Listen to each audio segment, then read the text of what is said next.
Welcome friends, this is Will with FGN Plays. I have here Stellaris, which is a big one for me, one of the bigger ones of the year for me in fact, because I am kind of a PC gaming nerd. It's a game from Paradox Interactive. As you can see up here, they're a Swedish indie studio that's done games like Crusader Kings and Europa Universalis, games that I enjoy but I'm definitely not an expert at, and I imagine this game's going to fall somewhere in that for me. So if you haven't heard of it, it's kind of a take on the 4X strategy game with a Paradox twist where you are actually in a real time, and it's got a very complex simulation going on in the background.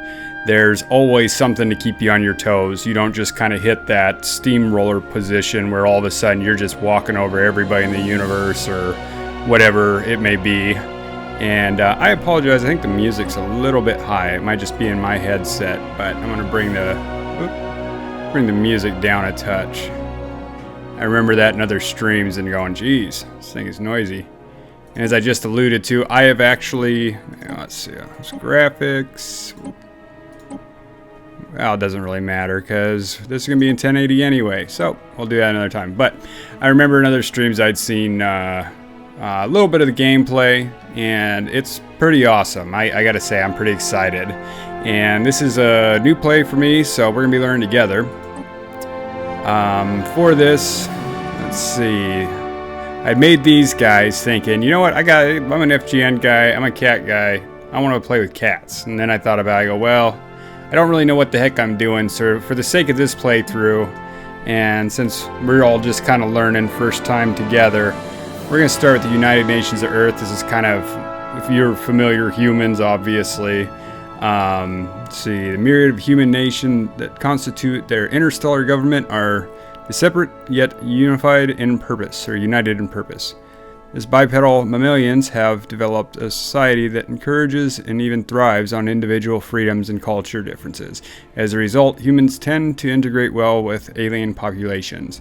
Despite this, they have strong martial traditions produced by millennia of intermittent warfare on their homeworld, and their sometimes aggressive and unpredictable natures should not be underestimated. So, with that, I mean, this is just kind of filling you in.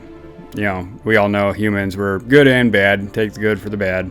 In this, we are an indirect democracy, and each government type has its own kind of pros and cons. This is, you can't directly influence the people. They make their own choice on the leaders. It's every 5 years. Leaders will affect your just different bonuses in general. I'll show you more of that later. Xenophile, we like other people. We are not a xenophobic people. And we are fanatic individualists. That means no slavery, no ethnic divergence. We try to kind of stick along with our idea of individual liberties, but that does improve our energy credits, so we can produce a lot. We are, as humans, are quick learners. Sorry, you may hear my cat trying to chew on my microphone. We are quick learners. Our leader's getting 25 experience, which that's a big deal. Nomadic, and that's migration time, resettlement cost. Once you have more than one planet, there's opportunities, especially when you have other species, to move and migrate and change things, you know, that might not work for that planet, or maybe for whatever reason you want to integrate more different species in, you know, your federation, whatever that may be. But we'll get into all that crap later. There's 3 different types of travel, and I forget what they are. I know I think one's FTL, one's warp. No, it's not FTL. So yeah, well, there's warp, and then there's also wormholes. I forget the other one is. There are mammalian ships and nuclear missiles, because we all know nukes are fun. So we can also edit this stuff if you want to. I don't really care to. I don't want to deal with that right now. And we will be starting on Sol. Those who don't know, Sol is the name of our galaxy, or not our. Is it? No, not galaxy. I'm sorry. It's our celestial body of Earth and our sun, Sol. So. With that, without further ado, we shall begin.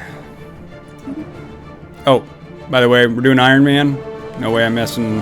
You do not get achievements if you're not doing Iron Man. We'll go with all the default settings. 17 AR Empires, Advanced AR starts 4. Advanced AR starts are typically Fallen Empires. We'll get into more of that later as well. So off we go.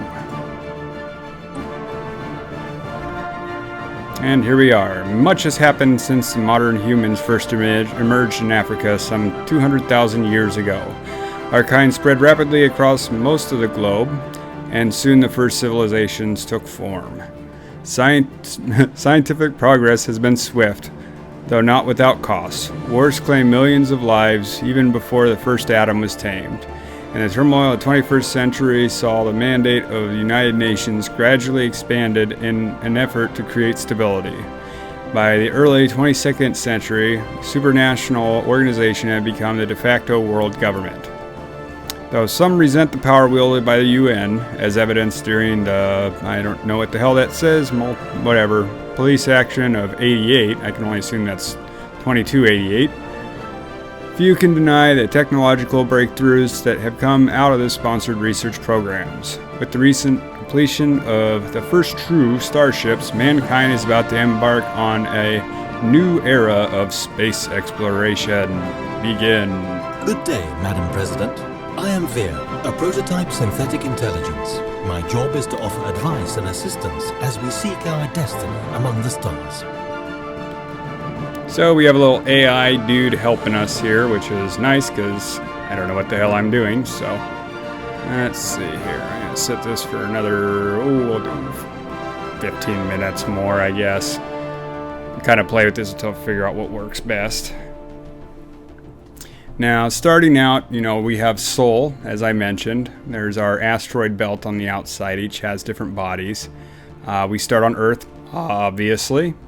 We have a great big shiny sun here. And let's see. Here's our planet, Earth. You guys may be familiar with it. We have the moon, or Luna. This is our construction ship, which is used to construct space stations. When an astronomical object, such as a planet, has been surveyed, we can order this ship to build a research station or a mining station to exploit any resources it may have. And different military stations can be built, blah, blah, blah. Visor, yeah, we'll get the whole tutorial. Decision. Building a star empire can be a daunting task. To help get things started, I will be providing instructional missions that cover the basic steps necessary to establish ourselves as a successful interstellar power. Okay, well, thank you, sir. So first, survey our home system, and we're going to do that with our science ship here. This is our science ship, which is used to survey astronomical objects such as planets in a star system. A planet needs to be surveyed in order to make its resources visible. Now we're going to do that. You can do it either one by one if you want, or you can right click here and tell it to survey system, and it picks a completely illogical and erratic path to all the bodies in that solar system. Here we have... The Spaceport tab is where we view orbiting fleets, build new ships, and upgrade the station itself. If a planet has no spaceport, we can order the construction of one if we have the necessary resources. Okay, so we currently have 3 frigates here. Military fleets I think these are corvettes. To protect our emerging empire from threats, or to expand our glorious rule through force of arms, if we so wish. Yep, so we can defense, we can go wreck people we want. We can also go into the shipbuilder here. All the ships in use within our empire are designed here. New hull sizes and components will be unlocked as we research new technologies. Thank you.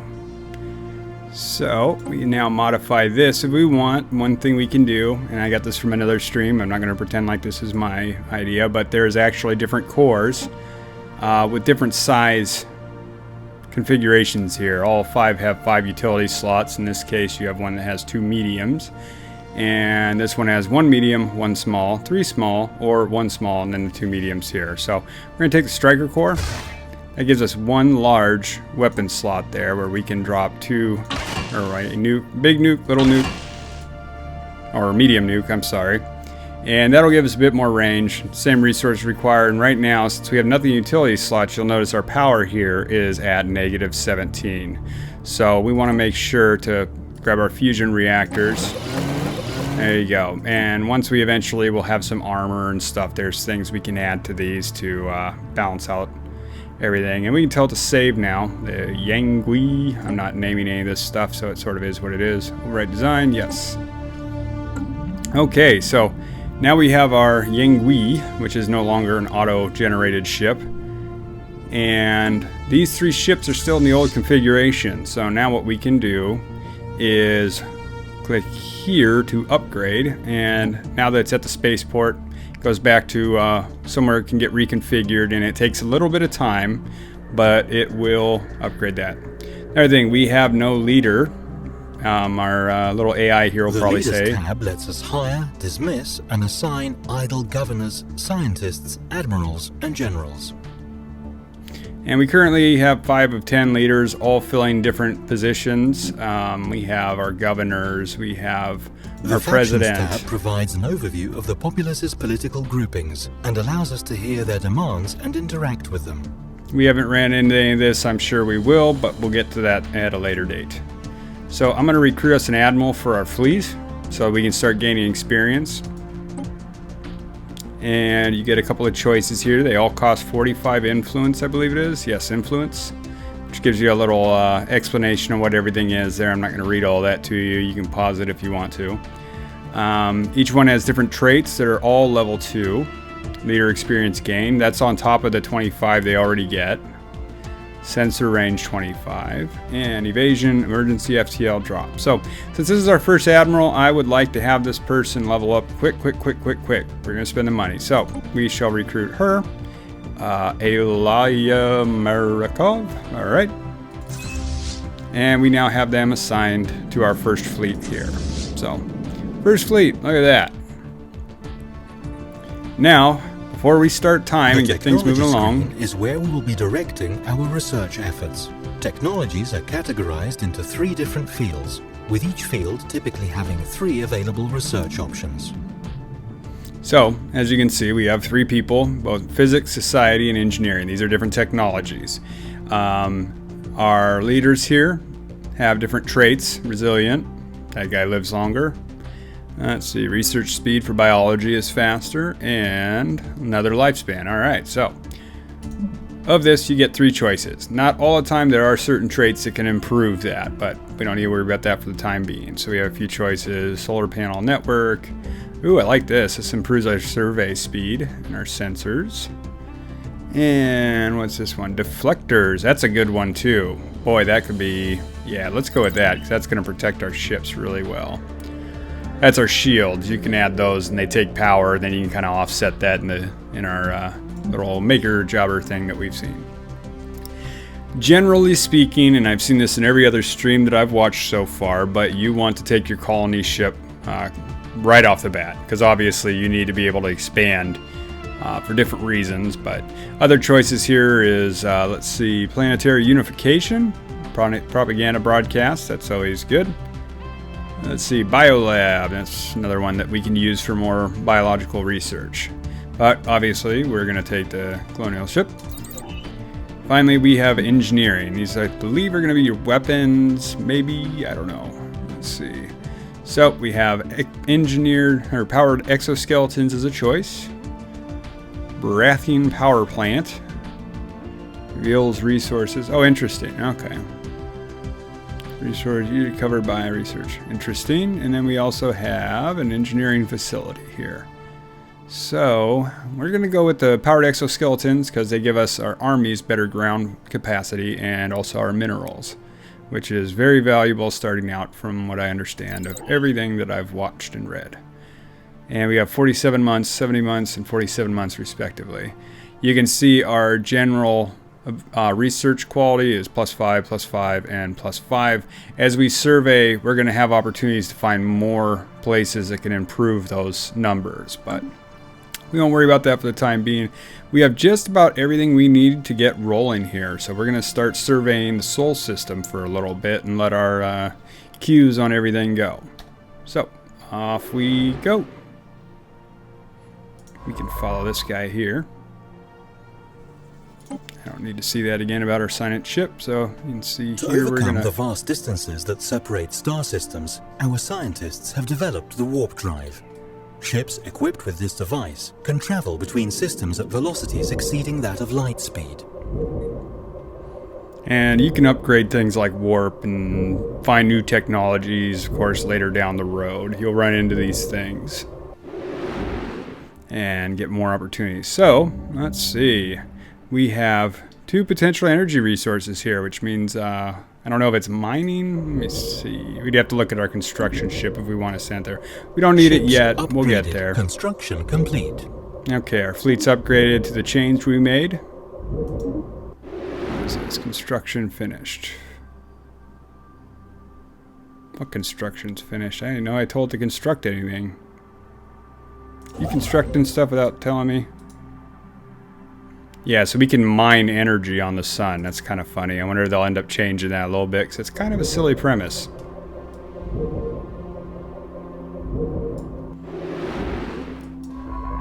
So we have 2 minerals right off the bat. That's good news. Well, we'll send our construction ship over there to build a mining facility.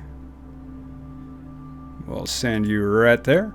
Mining station, it costs... Alien vessel encountered. Oh, interesting. Whoa, we can... Good, it auto-paused for me. Alright. So, we had an Alpha Centauri jackalope flagged as jackalopes. That's funny. Alright. Contact. Enigmatic spacefarers. United Nations Earth has finally encountered a fellow wanderers of the stars. Despite the intentions being unknown, potentially even hostile, atmosphere on Earth following the repeat of our contract fleet can be best described as rapturous. So, let's have a look. We have ran into another fleet. Wait a minute. Am I losing my mind? Oh, alright. Yes, I know my military fleets. Warp drive, Remarkable. okay. We have discovered spacefaring alien entities that may or may not be intelligent. But, let's face it, probably are.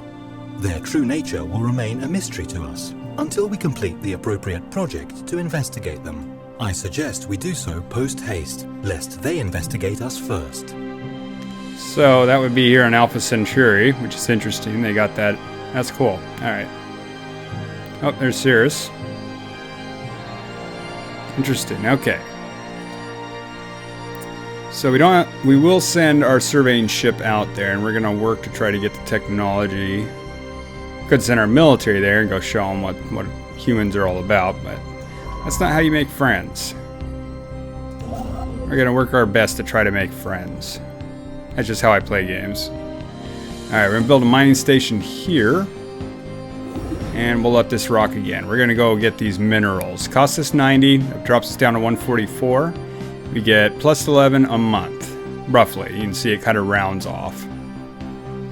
Meanwhile, we got more energy credits on Uranus. Excuse me. And our ship's off to Mars. Oh, wait. We have... What are these? These are some big entity things. They would probably kick the hell out of us. Yeah, they estimate military power. Well, we're about even. I could build a few more ships and possibly kill these big floaty space entity creatures.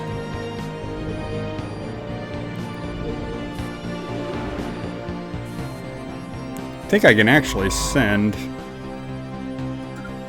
my science fleet detected. And detected direct course towards.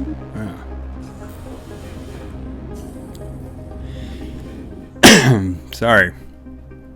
We now know of a doubt that a thriving biosphere is not something unique to Earth. Both scientific community and the public at large are eager to learn more about the various forms of alien life throughout the galaxy. Efforts to catalog life forms we encounter are already underway, but our xenobiologists have urged us to focus on planetary surveys of habitable lifelong worlds. Okay. So, begin habitable worlds event. Let's see. United Nations. Press Situation log updated. Excuse me. I got something tickling my throat. Just out of curiosity, I was wondering if I can send my science ship over to have a look at our friends here. Hopefully they don't get killed.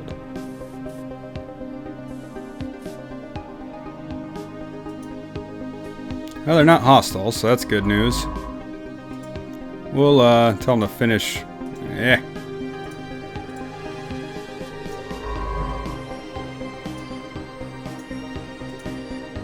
These are unknown spacefaring entities. The situation log displays a list of all currently available special projects and various other points of interest.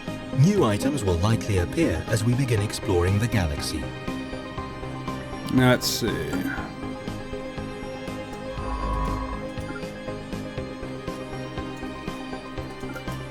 No, don't go there, you ding-dong. We're gonna send this oh, I guess, let's see. Can I not survey the rest of the galaxy?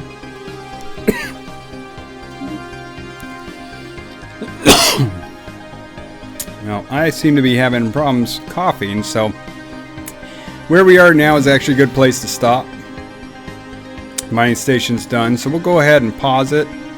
We'll stop it here and pick it up again tomorrow on the next episode. I'm Will with FGN Plays, and I appreciate you coming in, and we'll get back to it. Bye.